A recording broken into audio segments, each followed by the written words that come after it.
Gente do céu, esse capítulo 6 é embaçado, hein? É embaçado. Ué, cadê a imagem? Peraí, gente, peraí, volta aí a imagem, volta aí, produção, volta aí a imagem.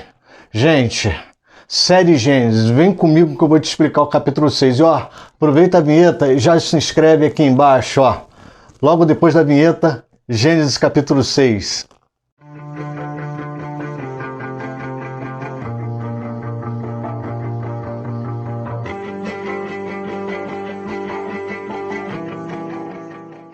Amém, amado? Graça e paz, pastor Alexandre aqui para mais um episódio da série Gênesis. Hoje é o capítulo 6. E olha, se você é novo por aqui, não se apavora não, fica calmo. Vou te dar uma dica. Em algum lugar aqui eu vou colocar para você um cardzinho para você ir lá na playlist, lá na série Gênesis, para você assistir todos os episódios que você perdeu. Você vai ter que ler o capítulo 1, capítulo 2, capítulo 3, capítulo 4, capítulo 5 e o 6 que a gente vai falar hoje. A série Gênesis é uma forma de trazer um estudo intensivo para você do livro de Gênesis. Te faz ler a Bíblia e eu tento te explicar os pontos mais complicados e também te trazer uma palavra de Deus, uma palavra para o teu coração. Então, se você é novo por aqui, dá um pause aqui e eu te aguardo voltar. Mas já tenha lido o capítulo 6 para que você entenda. Amém? O capítulo 6, amado, é um capítulo tremendo, é um capítulo que fala, né, sobre a história de Noé. Ele começa a falar a história de Noé. Aliás, eu falei isso semana passada, no episódio número 5. Se você não viu, assiste lá. Né? O capítulo 6, ele começa a falar a história de Noé. Só que tem alguns pontos aqui nebulosos, né? Tem alguns pontos aqui nebulosos. E antes de eu falar o versículo-chave, para poder trazer uma palavra de Deus para o teu coração, deixa eu te explicar o capítulo 6. O capítulo 6, ele é um capítulo que trata do panorama, do pano de fundo que estava acontecendo, né? Acontece que quando a gente lê o capítulo 6, a gente vê uns textos que trazem dúvidas. E olha, fica tranquilo, essa dúvida não é só sua não, é minha também e de todo mundo que já leu a Bíblia, tá? Esse negócio de os filhos de Deus namoraram, né, pegar as filhas dos homens, né, essa coisa toda. Bom, deixa eu te explicar para que você entenda, tá? Em primeiro lugar, a humanidade, aquela humanidade da época, muito embora nem se compare com a humanidade de hoje, eu digo em termos de números, era um número menor, aquela comunidade, aquela humanidade que ali estava havia se corrompido por causa do pecado original de Adão. As coisas só vieram piorando, né? Se você observá-las, foram piorando, né?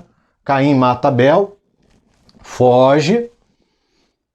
Adão e Eva têm um novo filho chamado Sete, isso nos capítulos anteriores você vai ver.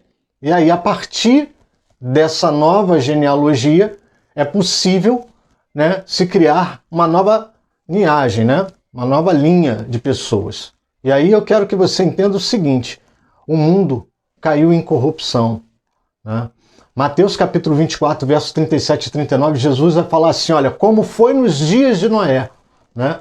No versículo 37 ele fala assim, como foi nos dias de Noé será a vinda do Filho do Homem. Ou seja, é o texto que explica pra gente o panorama. Dá uma lida no Mateus 24. Ele fala o seguinte no versículo 38, que eles comiam, bebiam, casavam e se davam em casamento. Ou seja, amado, o que eles casavam e se davam em casamentos? Era casava com qualquer um e se casavam por interesses. Na verdade, quando Deus concede um novo filho a Adão, Sete, Deus imagina que essa linhagem ela vai ficar separada, ela não vai se corromper. Mas, infelizmente, a linhagem de Sete vai encontrar, né, a linhagem de Caim, seu irmão mais velho, que já estava espalhado pela terra, até porque Caim se casou, amados. É só você ler lá que você vai ver, né? E no verso 39 do Mateus capítulo 24, ele diz o seguinte, que eles não perceberam a chegada do dilúvio, a não ser quando Noé entra na arca. Amado, esse não perceber significa que eles estavam completamente mergulhados no pecado. Na verdade, Deus demonstra aí que a vontade dele era que eles percebessem a iminente chegada de uma desgraça, de um dilúvio, de uma destruição, e que eles temessem, e que eles criassem frutos de arrependimento. Mas não é isso que acontece. Infelizmente, a palavra vai dizer no verso 39 que eles não se perceberam, eles não se atentaram, porque eles estavam completamente distraídos nas suas comilanças, nas suas bebedices. E deixa eu te falar, quando Jesus fala aqui de comiam e bebiam, não é pecado comer e beber não, tá? É que essa galera eram festas, orgias e tudo mais que você possa imaginar, né? Então o pano de fundo era isso. O capítulo 6 vai falar exatamente sobre isso. Esse pano de fundo que estava acontecendo. Porque senão a gente lê o capítulo 6 de Gênesis e acha que Deus se alterou e que Deus se precipitou. Porque na verdade nas versões antigas vai usar um verbo que diz que Deus se arrependeu de ter criado o homem. Não, calma. Esse verbo no hebraico, ele aponta mais para se entristeceu, se desgostou de ter criado o homem. Porque tudo que Deus criou, ele viu que era bom. Mas infelizmente, com a natureza pecaminosa, o homem conseguiu se superar, amado. Essa turma aí que Jesus vai falar em Mateus capítulo 24 é uma turma nervosa. Então, olha só. Não é que Deus foi pego de surpresa, não.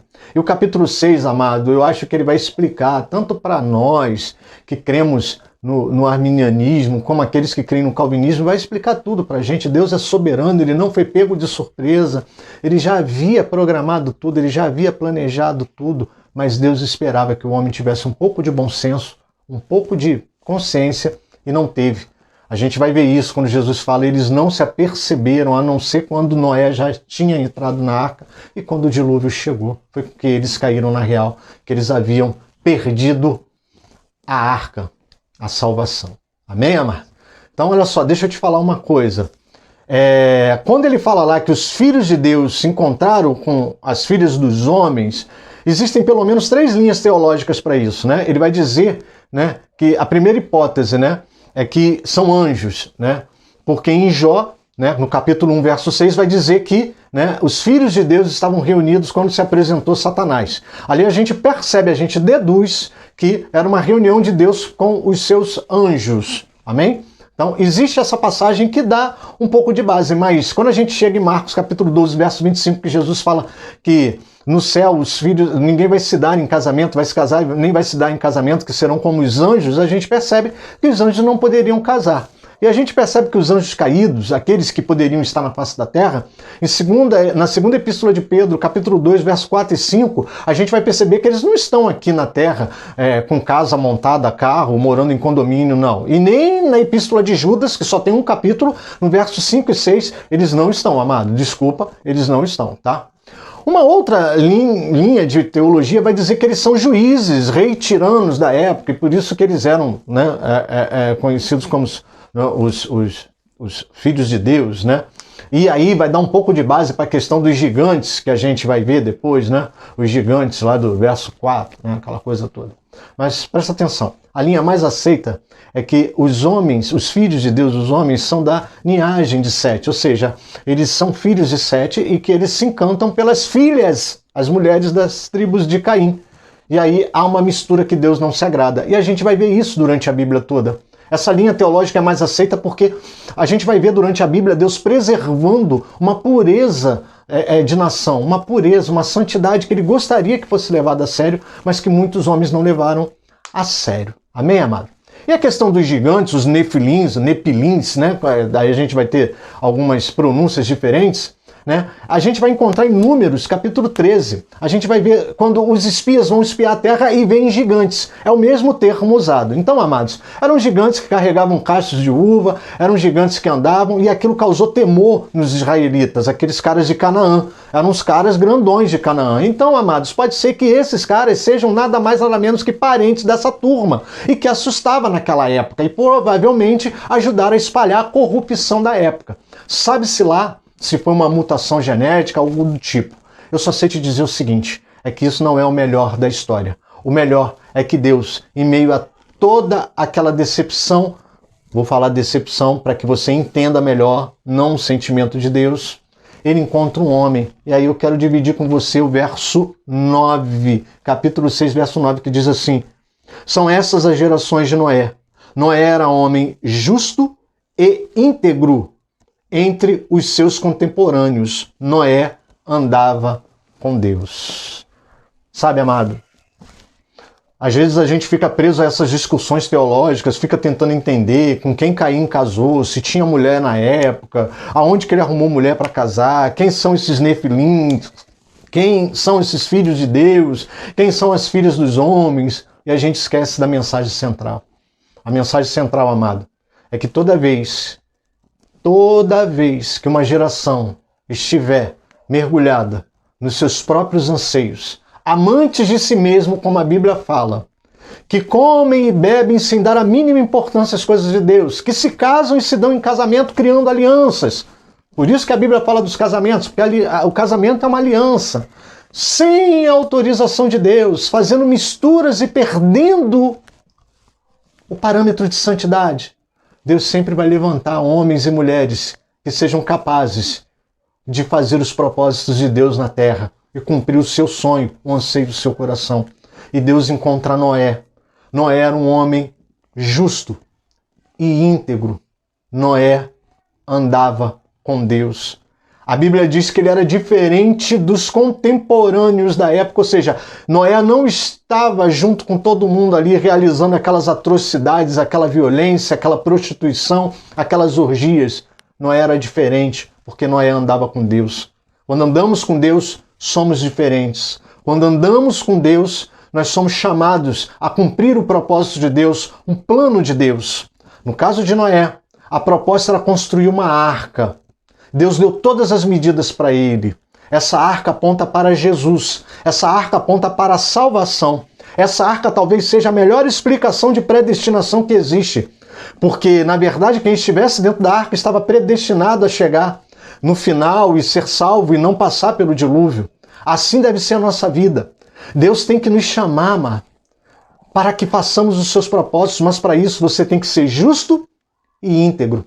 Às vezes nos perdemos nas discussões teológicas e esquecemos que Deus está procurando homens e mulheres justos e íntegros. Como tem sido a minha vida, amado? Como tem sido a sua vida, amado? Tem sido uma vida de justiça e de integridade? Você é inteiro diante de Deus? Você está inteiro diante do Pai, pronto para Ele te chamar para uma missão, para que você construa uma arca? A arca era uma plataforma de salvação. Será que se Deus hoje precisasse montar nessa geração uma plataforma de salvação, Ele poderia contar comigo e contigo? Ah, amado, tomara que o capítulo 6 de Gênesis entre nos nossos corações. Leia esse capítulo, entenda.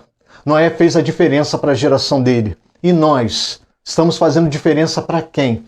Então, amados, que sejamos como Noé, justos e íntegros. Imagina, amado, não tinha nem mar, não tinha rio perto de onde Noé estava. Imagina ele construindo aquilo e a zombaria, o pessoal bebendo, comendo, zombando dele, passava e falava, o velho doido, fazendo uma arca lá, como é que pode? Tá maluco? Amado, Noé não deu ouvidos àquela geração. Será que você não anda dando ouvidos a essa geração? Os nossos contemporâneos? Será que os nossos contemporâneos têm vivido diferente a vida da época de Noé? Não, amado. Nós temos visto cada vez mais o homem vivendo para si mesmo, comendo, bebendo, sem se importar com nada. O Deus dos homens do nosso tempo é o seu dinheiro, a sua condição social. Por isso que nós vemos tanta desigualdade social, porque o ser humano alimenta essa desigualdade para que ele seja uma espécie de ser exclusivo. Não, amados. Deus tem me chamado e te chamado para ser os Noés dessa geração. Que possamos nos apresentar diante de Deus como justos e íntegros, para que possamos montar para o Senhor uma plataforma de salvação para essa geração.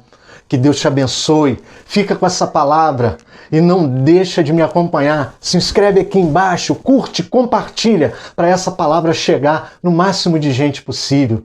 Fica com Jesus, amado.